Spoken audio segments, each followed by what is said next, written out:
We are exploring a topic about radical pedagogies that was explored by Beatrice Colomina, a professor at Princeton.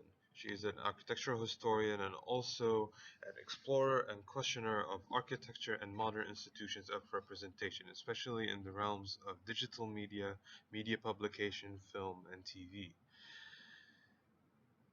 The topic deals with the revolts that happened in the mid-20th century, especially like in Paris, which students revolted against the Beaux-Arts institution and the teachings of architecture that they underwent.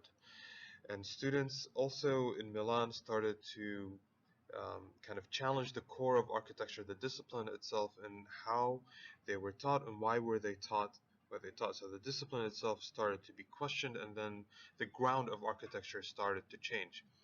Upon that happening, outside the discipline was also questioned. What was the relationship to education, to the politics, to the economics, and how can the city ground also become a place where architectural education and understanding could happen? This also continued to happen all the way up to like 2010, recently in Rome, with the revolts that happened there. And this all accumulated into an exhibition at the Venice Biennale called Radical Pedagogies.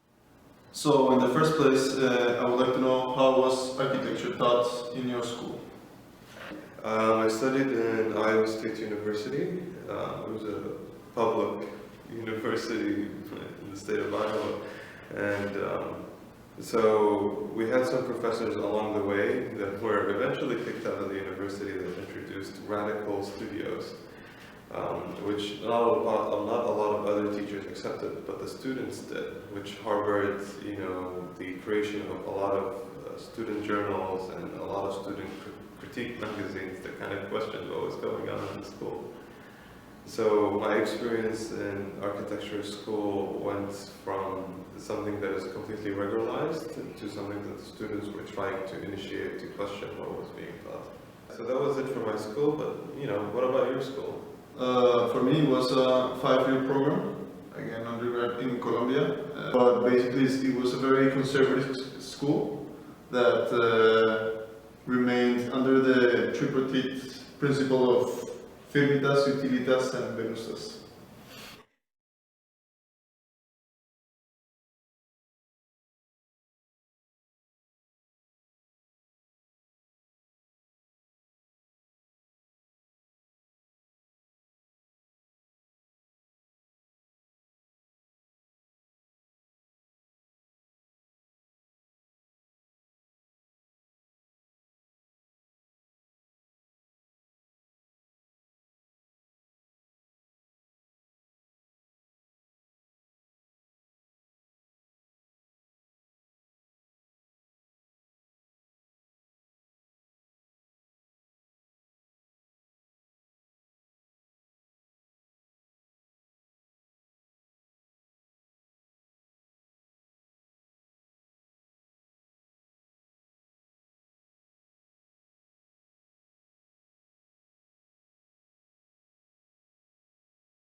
Yeah, it's like after listening to your answer and even thinking about mine, I think the better question would be, it's like, did we ever think about what we were doing there, or question what the school was trying to teach us, or any of that sort? I think personally for me, that only occurred when you sit down with the other students and you kind of listen to their struggle and what they actually hope to do, rather than what the professor's ideology or the school's ideology is trying How to is push. architecture being taught today?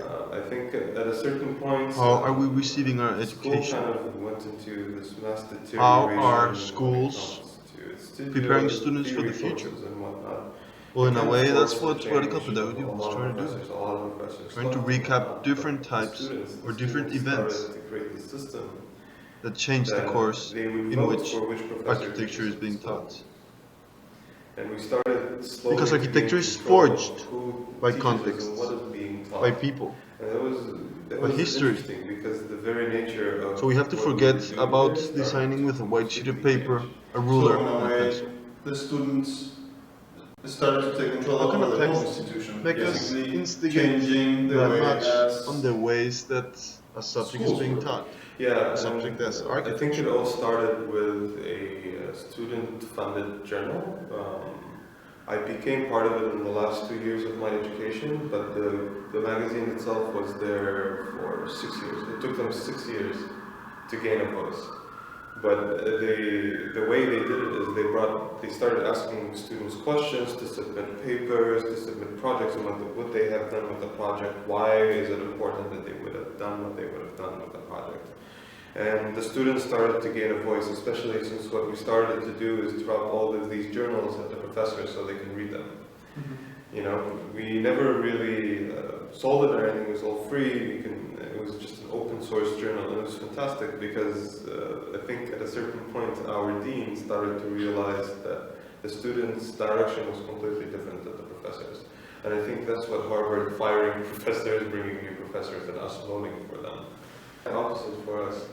Because up until maybe 2003, 2004, at our school, the entire school was operated by practitioners. Most of the professors we had were people who worked in firms, they owned their own firms, so they had this like weird connection to theory and also practice, so the students existed like right in between.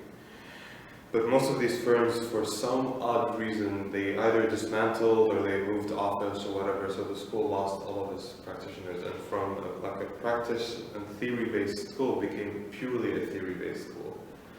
And up until maybe 2010, 2011, I think I was lucky to kind of witness this. The students kind of had enough because the entire program was completely disconnected from what is happening outside of the school. So what started to happen is students started to vandalize the school, they started vandalizing the historical district in the town, and what ended up happening is there were studios, we had really great professors that allowed the students to kind of go a little bit kind of crazy, and they gave them permission to vandalize everything. And I think in some regards, you know, the stuff we've done, like nearly burning one of the studios that happened one time, stealing all the lights from studios to create an installation, or going to the historical district and throwing architecture projects there. What ended up happening is created this huge voice that was kind of, the professors couldn't cap anymore. And I think, it starts with one professor, that's all you really need, that's kind of crazy enough to hear the voice of students. And what ended up happening is the new dean, when it came in, she realized this, and it's like, we can kind of create a capital on this. And what ended up happening is we started bringing practitioners back in school again. And we also had a lot of architecture projects that either is the historical district, or even the school, or even somewhere else. Like the school right now is connected to Italy. So the voice of our school and the installations we do can happen in like 3 locations for students to experiment. And I think that was the great achievement. It's not really as crazy as the revolts in 1968, where students were completely crazy and kind of fought the school and changed the institution. I think we're in a different time now. So the way we do it is in a more educated manner, that we understand what happened before and what we can do now in a much more subtle way to start to change it. I think change can happen slowly, like in our case, but it's also good that right now, if you're so encapsulated, you can start by yourself as a student organization or whatever to kind of question what's happening around your school, or in the bigger context, what's happening in the world of architecture, right? Politics, economy, or whatever. And that's nice, because you are able to establish either independent studies, which we did a lot. If the professors are not providing what we want, you can create your own studio. And I think that was the greatest thing that was provided to us. And once you start doing that, you are able to explore all these people that kind of did the same thing. You have like Charles and Ray Eames, and they're industrial designers or whatever, and one of them is a failed architect, and they create all these new programs outside. Or you have like Buckminster Fuller, and he experiments with all this stuff. It's great when you are able to explore what you want, and that Harvard's changed, I think. And I think the way like the call to arms to change programs or pedagogies. Right now it's a little bit different. The context in our time is different.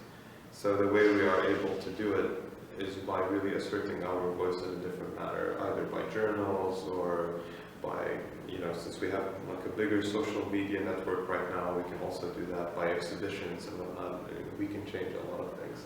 In a way, that's what not the my architecture school was doing, but my university was doing. Because let's say that I was in a university like Colombia that not only gives architecture but everything else. So in a way, at the same time that I had to take architecture, I had to take let's say 3 classes on either biology, English, or communication. See, so in a way, I had to like gain different types of knowledge other than architecture, which was really nice because that opened my, let's say, that broadened my perspective. See, I wasn't thinking only in Le Corbusier because that's what I was given for 4 years, basically. Le Corbusier. And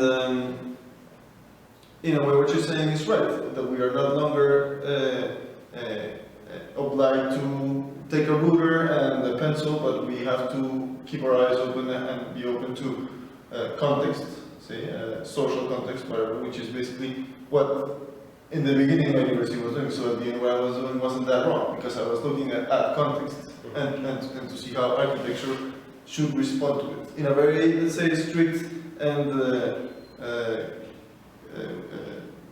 regular way, but responding to context instead of just going crazy all around. See? Yeah, I think that's a good way to assess, both situations, which is kind of interesting. The question is, how is architecture going to be taught in the future? What type of new pedagogies are there going to be that are going to question our purpose and the way how things are supposed to be designed? Are we supposed to be learning things in a classroom the same way we have done it for the past years, or in a different type of way, where students react to each other, to the institutions, to the city? What is it for us in the future? School spins old wheels as if something is happening, but so little is going on.